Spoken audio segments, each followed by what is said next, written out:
Hello hi. ఈరోజు గోంగూర పచ్చడి చేద్దాం.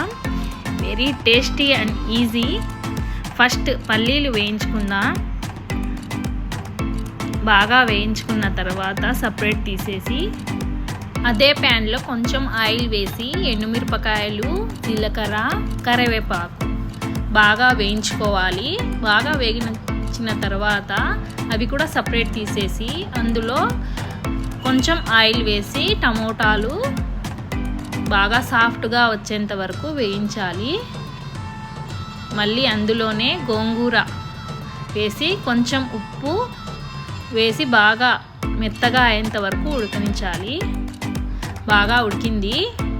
ఇప్పుడు ఫస్ట్ పల్లీలు వేసి బాగా మెత్తగా చేసుకొని అందులో వేయించుకున్న మిరపకాయలు, జీలకర్ర, కరివేపాకు అవి వేసి అవి కూడా బాగా దంచి ఉప్పు వేసి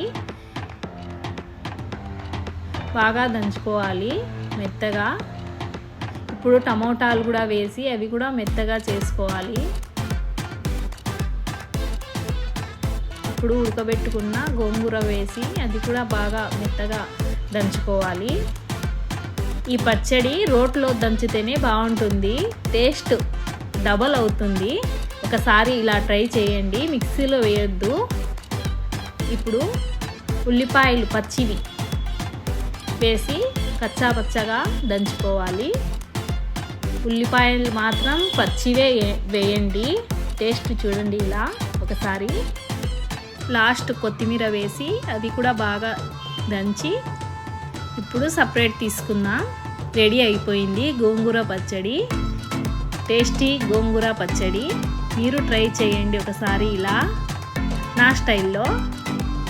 టేస్ట్ చూసాం, చాలా బాగుంది. Okay bye.